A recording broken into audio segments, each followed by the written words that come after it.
we have a mayor who is a ceremonial mayor, and currently we've got 42 elected members, and the majority from one party will form or a sort of a coalition. We currently have a conservative administration, and their political mandate will become the corporate plan, which is the drive for delivery. So that's the governance model where they make policy, they will ensure that the deliverables, and that will be managed through a performance management system.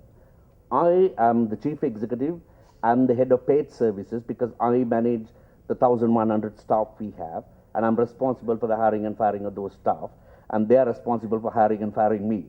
But it's a apolitical road because I'm like a British civil servant. We are not supposed to take part in politics at all, you know. So that's the system. So if you say to me, does the system work? I think it works. It has got years and years of history. But there are some fault lines, and the fault lines, these are my personal opinion, is we have a representative democracy based on elections and people getting elected. But the future, I think, if you want inclusive leadership, I think the issue has got to be a much more participative democracy.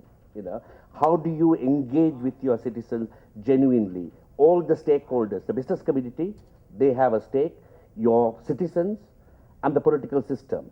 And that needs proper engagement. And I think to have proper engagement, it can't be just consultation. It needs to be genuine engagement. And I would also say that's based on trust. And I believe, I can speak only for the UK, there is a trust deficit both at the central government level and local government level. And that affects both politics and people like myself as officers. And that needs to be rebuilt if you really want inclusive growth for the future.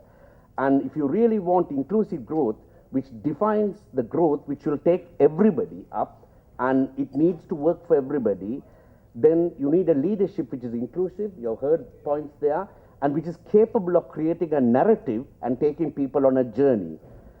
But as organizations, which I represent, I think we need to have the skills, capabilities, and the capacity to deliver that.